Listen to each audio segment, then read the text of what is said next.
purpose. Yeah, I love the subject you brought up today. I think it's something very, very interesting. Tell me a bit more about your what purpose means for you. The first part, I think it's such a crucial part of our experience, because when we have something that we feel inspired by, everything becomes much easier. It's kind of like a motivating factor. And motivation is super lovely, but we can't rely on it, of course. When I attempted suicide, I didn't have a vision or a dream, because I thought that everything that was now, and that I was a burden on my family, and that I wasn't going to be able to be happy in my life. And after I woke up in the hospital, even though I didn't have a set dream, I saw that I could do things with my life. I didn't think I was just an empty shell of a human being anymore. And I started to just manage my way through life, mistakes and experiences and teachings, to kind of move into a space where I started understanding myself more and more and what I wanted to give back to the world. So in that sense, I think vision and dreams is very important. And I also think that it's not what it is, but the fact that you have one. Yeah. It's yeah. I had exactly the same thing. When I had my death experience as well, I think my body alerted me that I was on a path that I was not following my true dharma or my true. I think it's a lovely subject, because purpose is something we don't see much in society nowadays. I think we all work 8 to 10 hours a day in an office without any motivation, just to, as we always say, chasing paper just to pay our rent and the school of our children, and we forget that we wake up every morning with the sensation of not belonging. Yeah. Most of the people. I'm not saying that everyone lives that way, but purpose gives you a space to feel home. Yeah. When you feel lost, because you, even with the purpose, you can feel lost. You Yeah. can feel like, oh, I have a shitty day, but at least it makes you feel home when you think of that kind of shelter, that vision, that dream, and in the past I didn't have it. I realized that I was chasing paper without a meaning. Yeah. And yeah, For the sake of yeah, kind of like, this is what you got to do. I was just conditioned by but what I was told to do. Like, okay, you have a company, or you gotta have a company, or you gotta make money, or you gotta have a successful life, because you're told you have to be that man. And I related it a lot with the word success, because in the past, at least where I come from, success was related to money. So you were successful if you would have a proper life with a proper house, a proper car, but no one talked about a deeper purpose in life. Right. And a purpose can be just a ritual in the morning. A purpose can be like my mom. My mom, her purpose is to make the family happy. That's it. Yeah. I've been fighting with that feeling of, oh, my mom, she's not doing enough for herself. She's not making her dreams come true. Her dream is to make us feel home. That's it. And she doesn't need more, you know. That's what's so interesting too, because I guess bringing that up, a lot of us have unhealthy visions or dreams. Because if you go chasing in the horizon, well, then you're always going to be, doesn't matter how fast or slow you're going, you're always going to be as far as you were previous step you took. So creating an understanding of what it is that you truly want. And in order to do that, you probably have to do the things that other people are telling you not to do. Yeah. Because, or the contrary of what they're telling you to do.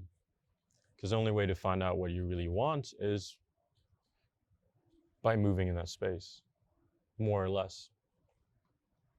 few of us are lucky to have that dream as a child where we're like, okay, well, that I know that I want to do that. Because for me, it took, I mean, I was probably, yeah, I was not, it was not that long ago that I really understood, like, this is my footing in this place on earth, and I want to impact the world in this way and the people around me.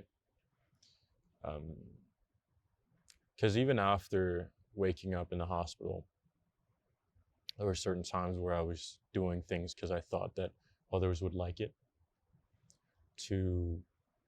because the kind of relationship that I have with my parents is not very close or intimate. So I would be chasing work just to show, hey, look, I'm enough. And I would do so very intensely and would always end up hurting myself. Because when you do that, you chase a vision or dream based on someone else's wishes for you. And they have their own vision and dream, which isn't that.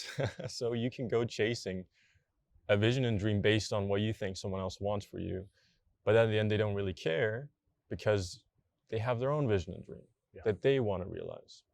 And you can only ever feel whole in yourself when you have something to strive for.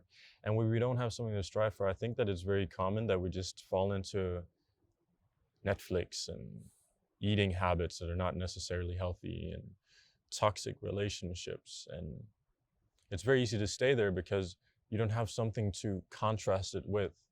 Let's say your dream is to have a happy family. Well, then you're not going to have people around you that are treating your family in a poor way. If you have a dream to teach others, you're not going to spend every night watching Netflix. So a lot of us have dreams and visions, but we don't realize them because we're still fighting with this, I should do what others want me to do. Yeah. And we relate, I give a very short example. I think it's very cool. Yesterday night, I was home and my girlfriend, she's like, it's been a long time we don't watch a movie. Why don't we watch a movie? And since I found my purposes, I don't have time to watch movies anymore. So because I always find there's something more interesting to invest my time on, because I'm also a father. And so yesterday night, I prefer to play piano.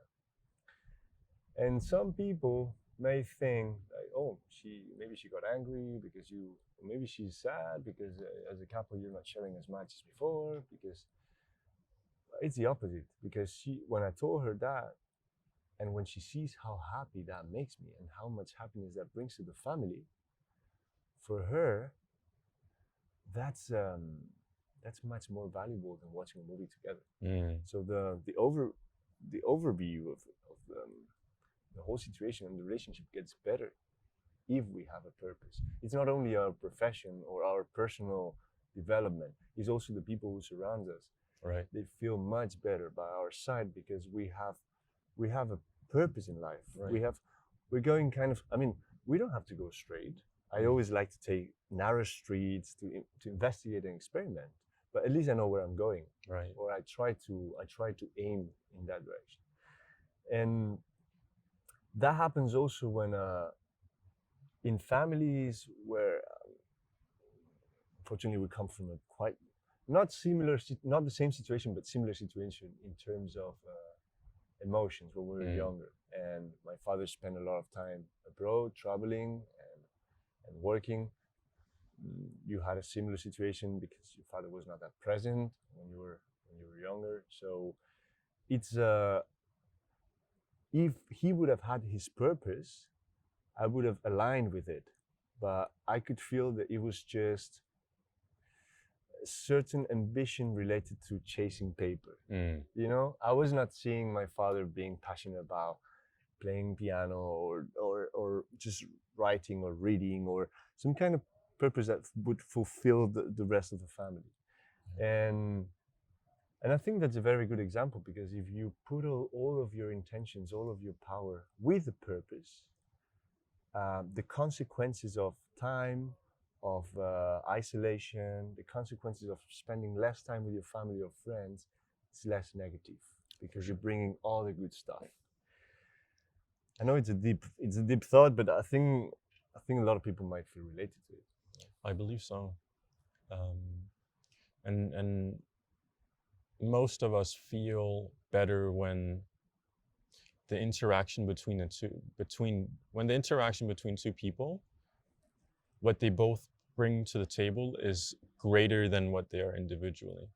And I think that really goes into also like purpose or drive, dream, whatever label you want to add to it, is that for yourself, you know what you want to realize in your life, and your wife moving together in that space. If you both have that dynamic of, I know where I want to move towards, and even if it's not clear, because we can always become lost, like you said before, but the fact that she knows and the fact that you know and that you both just kind of grooving together is such a lovely thing, because you know that what you then end up creating, being in the same shared space, is going to be much greater than what it is individually.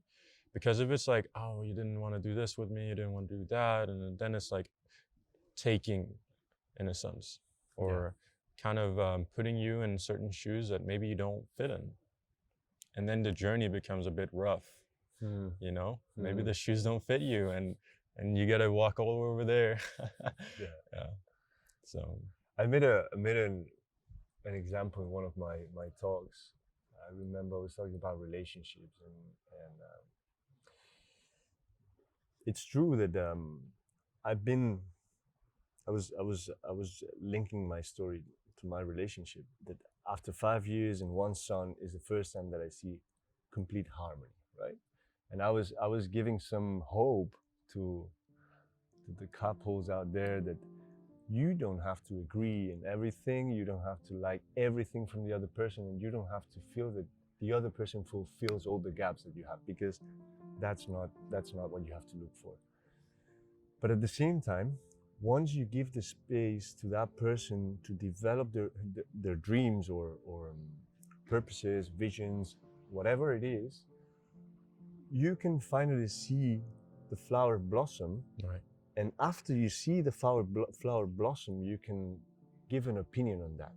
And we tend to, because unfortunately we are quite dimmed. You know, it's like we don't have a big light in our society. We don't shine. And As a collective. As a collective. Yeah. And it's difficult to shine as an individual as well, because you are polluted by what you see. I mean, if you could, I don't watch the news for years, but if you watch the news every day, you are self-sabotaging your own dreams and your own purposes, because they are telling you can't do that. Yeah. Because the world is so fucked up that don't start a business now, don't start a dream now, don't do this, don't do that, because man, if you get out there with the situation we have right now, oh, you're gonna get hurt. Yeah, you're gonna smash yourself against the wall. And I think it's the opposite. I think we should really embrace the risk of, and having a purpose is not only about money. You can have your job, but on the side, if you like writing, write. If you like painting, paint. How many people I see blossoming because they just started painting and they realized that was the purpose. Yeah. And you don't have to do that as a profession. Just do it as a dream. And so it's a tricky concept. It's a tricky concept. But I think we need more dreams, and we need more people telling us, you can do anything you want. You can have it all. Let's talk about that in the future, shaming people, because I think that adds to people not wanting to do the things they really want to do. Yeah, that's true. It's very related. Yeah. How much we step on people's dreams over and over. Most of the time because we project our own insecurities and weaknesses. So let's talk about shame someday.